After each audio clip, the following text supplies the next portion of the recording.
This came out today. Or rather, yesterday, last night. I saw this last night before I went to bed, and I wanted to talk about it today, and then, at work.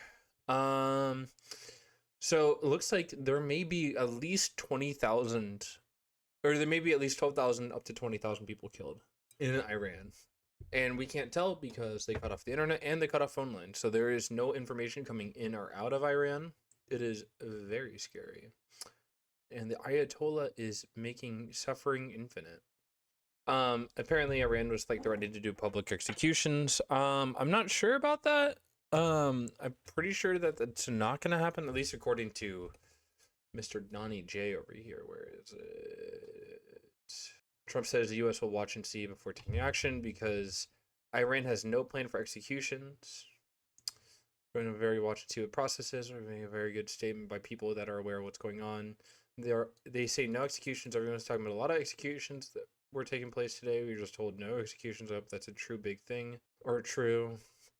He'd be very upset if the Iranian regime moved forward with executing protesters, saying he'd be told that they're not taking place.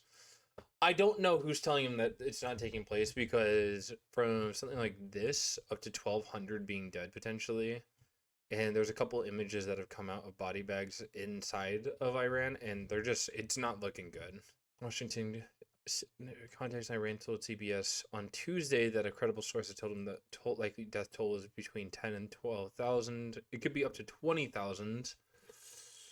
Protest piled up a mortgage around suburb. The video appears to show forensic personnel documenting gruesome injuries to the bodies. Crowds, like this is really bad. What's going on in Iran right now? People aren't being able to go to doctors. They're asking pharmacists to take people's names and note people down of interest. People are getting questioned like, "Oh, where are you from? What's your family name? Who do you know?" And then they're taking those names and writing them down as domestic terrorists or just terrorists. The Ayatollah is not great. They are not a good group of people. Syria and Tehran. Here's what you should know now. Okay, this is what I was looking for. Mass unlawful killings are being committed on unprecedented scale. And I'm assuming the Trump admin is saying that it's not happening. And I'm not sure exactly why, because it's pretty clear that Trump admin wants to go into Iran and do a regime change. Not exactly like what they did with Venezuela, but pretty similar in the sense that they would take over and then put someone in power who they would find agreeable. The only thing that would be different with this case is that it'd be basically a second Israel in the Middle East, and that would be bad. It would be bad, really bad, if we had a second Israel in the Middle East. For untold suffering to happen, where we can just dictate what they do, it will not be good. I needed to see this. Because I know they said this last night. In Iran. The message is short and to the point, quote, leave Iran now, have a plan for departing Iran that does not rely on the U.S. government help. This follows President Trump's warning to the Islamic Republic as reports reveal hundreds of civilians have been killed during anti-government protests. The White House also revealing the private messages Iran they are going off. is sending back to the United States. Watch this. What the Iranian regime is saying publicly is quite different from the messages they are sending to the United States and the Trump administration privately. President Trump, as for him, he has always expressed that diplomacy is the first option, always has been, always will be. However, he is unafraid to use the lethal force and might of the United States military if and when he deems that necessary. And nobody knows that better than the Iranian regime. Fox News contributor and former CIA station chief Dan God, he looks awful. and Hoffman joined. Also, we're watching this off of Fox News because, from what I'm seeing, not a lot of left, or not left, but liberal-leaning stuff is covering this. Dan, good morning to you. There's this near communications blackout inside Iran right now to try and make it difficult for protesters to organize and continue. But those who have been able to get their message out to the outside world do say that there are many Iranians who are still dedicated and committed to this cause despite this ongoing violence against them. Where do you think these protests stand right now? And could this On those protesters, that's certainly an option. Cyber strikes is another one, delivering internet to the Iranian people so that they can coordinate these protests. And of course, we've seen the sanctions. Here we go. Business being done with the United States of America. This order is final and conclusive. And this whole protest started as an economic protest, and these new tariffs certainly aren't going to make anything easier on the regime. The president is going to be weighing his wide range of options today with top national security officials. What do you think the president should do moving forward? So I think we have a number of options. I think the president is going to be looking at Not liberalizing the country, at least. We know that much. obviously the military option to strike IRGC facilities. Also, this is all due to the 12-day war, Israel striking Iran and their nuclear facilities, which they don't have a nuke still. Even if they did, wouldn't mean much. On top of that, what was I thinking of? The economic shutdown or economic sanctions on the country have caused basically Iran to be in an economic depression, and that's where this all started from. Started because the shopkeepers were not happy because literally nothing is getting done They're the ones that are in Iran, bringing like down, money wise, monetarily wise, on country those is not doing protesters. well. That's certainly an option. Cyber strikes is another one, delivering internet to the Iranian people so that they can coordinate these protests. And of course, we've seen the sanctions increase further. And remember, the targeted countries are India, China, and Russia, those countries that do business with Iran. I'm sure that the president is going to be receiving an intelligence briefing from direct administration today. The president will have his team around him to try to make the best decisions possible. There's this horrific report, albeit unconfirmed, but also it would be unsurprising, of a 26-year-old Iranian who is set to be hanged later today. It would be the first public execution. Who the fuck cleared their throat there? That sounded like that was on Discord. Who is set to be hanged later today. Make the best decisions possible. That sounded like that was in a Discord call. I actually got worried I was in a Discord call. Sorry. Also, it would be unsurprising, of a 26-year-old Iranian who is set to be Oh, hanged it's him. later today. It would be the first public execution. It was very up in my of this face. round of protesting. I mean, the resolve of people who are willing to die for a cause that they may not see come to fruition is awe-inspiring.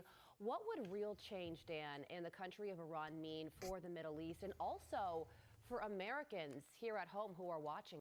What he's going to say here. Guarantee what he's going to say is Prince takes over and then becomes a government or a U.S. puppet state like Israel. Right now. Well, I think for the United States, look, we've tried for years to change Iran's behavior. The Obama administration did that.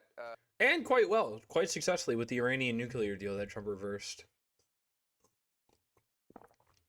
I mean, the same shit happened with Afghanistan after the USSR pulled out. We didn't liberalize the country. We just were fucking evil to it. And then authoritarian fascists and Islamic extremists rose up and took over. Same thing's happening in China. Not to the same degree, but... with the JCPOA, failed nuclear agreement. We've tried to influence Iran's behavior in the region with their support to proxy terrorists, their ballistic missile program, their nuclear program. I think the question is... Also, I think Iran turning into like an Israel would be significantly worse now it's time for than the maybe Ayatollah. change And that both would are like evil. ultimately provide Both an are awful. opportunity for more, for real I would love to see this country get liberalized, but the one Trump without the other. admin will not liberalize this country at all. The question I have going forward is the extent to which the IRGC is going to stay loyal to this regime, which is just full of rot. And that, I think, is what the Trump administration will be looking at. Iran. Wrong, full of rot. That's true. Breaking news, some military personnel stationed at bases. And I know they're using Starlink, and I know it's shut down pretty hard. No, I will not give credit to Elon Musk for Starlink because smarter people than him did it. But like, holy shit, it has been useful in certain situations. Granted, useful in certain situations, and then Elon Musk cuts it off for Ukrainians in the middle of the Ukraine war because he doesn't like them personally, but In the Middle East have been told to leave. That confirmed to Fox News by a U.S. official. President Trump, as we know, is weighing his response to Iran's deadly crackdown on protesters, killing his own citizens with military weaponry. The Faulkner Focus. The Islamic regime of Iran has also... I don't mean to be mean, chat, but pretty much the last like 3 fucking Fox News hosts that we saw, like the guy had pretty chopped teeth, she has pretty chopped teeth, and I think the lady on the left had pretty chopped teeth. Public internet access. They did that days ago. And conservatism really does rot the body. Seeing in now the gruesome human rights crimes, but it's also keeping people from crying for help to people around the world. Her dress is cute though. Or not dress, but top. Or whatever she's wearing. I don't know why I said dress. Number of videos that we can even get access to now. But they show the scale of the mass demonstration. Yeah, a couple of videos coming out of Iran. Elon Musk's Starlink, always in play it seems. This time reportedly stepping in to help free internet access for protesters. Iranian authorities are reportedly hunting down those using that free service. And President Trump has weighed in with a powerful post. Take a look. Keep protesting, take over your institutions. So we're just going to incite violence here. That's, good to see that coming. Keep protesting. Take over your institutions. Save the names of the killers and abusers. They will pay a big price. I have canceled all meetings with Iranian officials until the senseless killing of protesters stops. Help is on its way. Killing protesters in the U.S. based. Killing protesters in another country trying to overthrow Islamic fascist government, not based. Now, don't get me wrong. I do want the Ayatollah out, but I do not want the U.S. in. He also laid out a red line in an interview that aired last night. Which are the only 2 options we're going to get out of this. Killing thousands of people, and now you're telling me about hanging. We'll see how that works out for them. It's not going to work out good. We will take very strong action. If they do such a thing, we will take very strong action. So all eyes now focused on this region, of course. We await President Trump's decision on next Thank you, Mr. steps. Chairman. When he says help is on its way, what is that? And what are the steps against Iran's mullahs? Chief Foreign Correspondent Trey Yinks on the story from Tel Aviv. Trey. Harris, good morning. Human rights organizations say more than 25 people have been confirmed killed in Iran over the past 2 weeks amid a brutal government crackdown. We know that smaller demonstrations are still unfolding, the government trying to rein those in, and there are renewed calls from protesters for international support. Fox News spoke with a student demonstrator who just left Iran on a commercial flight. We've blurred his face and altered his voice to protect his identity. And I would say that the Iranian peoples are deeply hoping for the President Trump's. Many of our military personnel targeted just in the last few years. The number ticked up quite a bit. And so Katie jumped up on the bed. To that issue because they are our tip of the spear in that region. Right. Well, Harris, I mean, let me just say the numbers coming out of Iran are staggering. They're morally heartbreaking. I mean, the scale at which protesters are dying, if even a fraction of the reported 12,000 killed is accurate, this is no longer a protest crackdown. This is a massacre. This is a mass slaughter carried out by a regime that has completely forfeited any claim to legitimacy. This is Tiananmen Square on steroids, and it's happening in real time. And our soldiers in the region will be affected by this in the long run. I mean, right now, though, the Iranian people deserve our support. What is happening? Iran's been on fire for a couple of days now. Actually, since like December 23rd or something like that. Not January, but in last year, Israel and the U.S. striked Iran, and then economic devastation followed, and now we're here. More than ever, when a government has to beat, jail, murder, silence its own... Yeah. and the only option that is being shown is either the Ayatollah staying in power, which isn't good, or the Trump admin going in, which isn't good. I want a liberalization and democratization of Iran. Own citizens just to stay in power. It's already lost its legitimacy. There's no going back at this point. But here's the key point. The Iranian people aren't chanting death to America. They're chanting against their own rulers. They're telling the world they want freedom, not clerics with guns. And that matters. I feel bad for these people too. Are willing to face bullets for freedom. The moral line is clear. We need to help them. The United States, the beacon of freedom in the world. We should. It's kind of a similar situation to Venezuela. I know I said this earlier on the segment, but it's a similar situation to Venezuela where, yeah, not good, but also not good. There's no good. There's no like actually good here because there's no option for liberalization with Iran. The U.S. would never let that happen. And be neutral between the totalitarian regime and civilians who are being executed in mass for demanding basic rights. We can't be silent in these moments, pretend it's restraint. Simply not doing anything right now is like being complicit. So we need to ratchet up this pressure. We need to help them before it's too late because history tells us moments like this don't last. I am too fucking. The administration does here. The approach matters. We need to put pressure. It needs to be applied where it counts. Trump has real strength in this region. He's highly respected out there where past presidents weren't.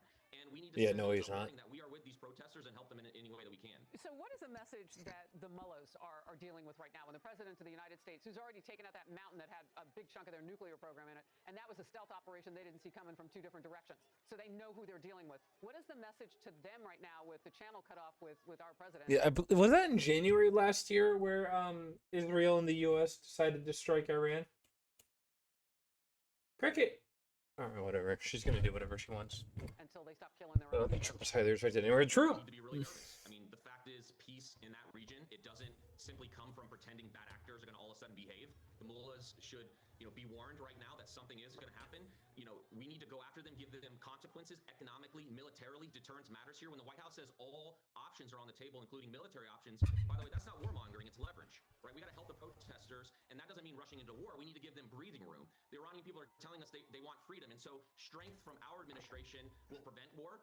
Weakness, frankly, invites it. The Iranian mullahs, they like to escalate when they see this weakness, and we're not going to just deter Iran from, press conferences. You got to remember, their nuclear program, frankly, when we went after them before, they didn't slow it down because of polite requests. It was slowed down because President Trump, this administration, acted if red lines are crossed. It was stopped by force. That credibility protects American troops. It protects Israel.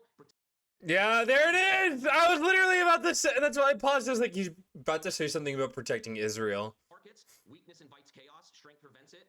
And so we need to do something. Here, the administration is not pushing us towards war. Man, they really be getting at it right here. They're having a lot of fun down there. Doing the opposite. It's restoring deterrence, and it's making conflict less likely.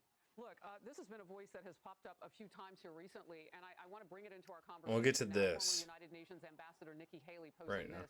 At least 12,000 Iranians fighting for freedom have been murdered by the regime, possibly thousands more. Yeah, shut up, Nikki Haley. Yeah, no. I know we talked about this a little bit, but it seems that there may be a lot of dead people in Iran. It's uncredited, but you also can't speak to anybody in Iran right now. When he says help is on the way, but at the same time, Trump is execution of El Savani has been postponed. Family and rights groups say, okay, well, I'm not surprised that happened. And the Trump admin, more restrictive measures. Yeah. Every country's pulling out of Iran, by the way, when it comes to, but the U.S. is the only one just saying you're kind of on your own. Trump says the U.S. will watch and see before taking military action. Like, help is on the way, but we're going to wait and see for military action. And she's a terrific person. I mean, she's somebody that we've worked with very well. Mark, the faster I'm going to know exactly what happened, but we have a very good relationship with them. And with the vice president, are you willing to leave the NATO alliance in order to get what you want with Greenland? What are the... What the wait, huh? Am I being led astray? Is this not this? What the fuck, man? It's so annoying. Among many facing possible hanging. Yeah, I'm glad that I'm genuinely very happy that his execution's been postponed. Did not take place in once he, and I'm actually glad that the fact that the Trump admin said that executions would not be happening, and this one got postponed. Very good, but public executions and murdering protesters are not going to be considered the same thing. And Iran is a big country. They got a lot of people. So 21 or 20,000 is like, that's a lot. Population of Iran. I'm going to assume, yeah, because, oh my God, 90 million people. Jesus fucking Christ. I'm assuming that death toll is going to be a little higher than 20,000. It's Thursday, according to Hangoff, 4 days after his arrest, his family has told his execution had been scheduled. News comes after U.S. President Donald Trump indicated earlier on Wednesday that, Iran has no plan for executions, mass unlawful sale. I'm assuming what's happening is that they're going up to groups of protesters and then just firing on them. Guard Corps vowed to respond at an appropriate time to the United States and Israel, which accused being involved in ongoing unrest in the country, which is not false, but it's also not good what they're doing. Their daily routines as much as possible, going to work, visiting family, keeping medical appointments, or buying groceries. When international calls do not connect, no one dares to have conversations that go beyond regular pleasantries, aware that there may be others on the line. Additional restrictive weather measures. Yeah, during the night, it's pretty much protest, but day to day is picking up the pieces and going to work. And we know for a fact at least 2,400 have been killed by the Iranian government. Violence. And it does suck. I saw some people on Twitter saying like, oh, well, America bad, so Iran good. Yeah, 2,400 is a horrifying number. Very scary. Honestly, I'm just worried that this is going to end up creating a second Israel, which would be very bad. It would be very bad. The Ayatollah is very bad, but U.S. interference in this way would be, I think, worse. I think while the Ayatollah is evil and awful and terrible, I think the American regime stepping in and making a second Israel would be worse. Like, the suffering that would come from 2 U.S. puppet states in the Middle East causing undue suffering would be worse than the Ayatollah. I mean, we do this shit all the fucking time, man. And no news station is going to say we could open up the government for liberalization. We did this to Iran, by the way. We did this to Iran. This is our own fault. Very scary stuff. I wish nothing but the best for my Iranian brothers and sisters.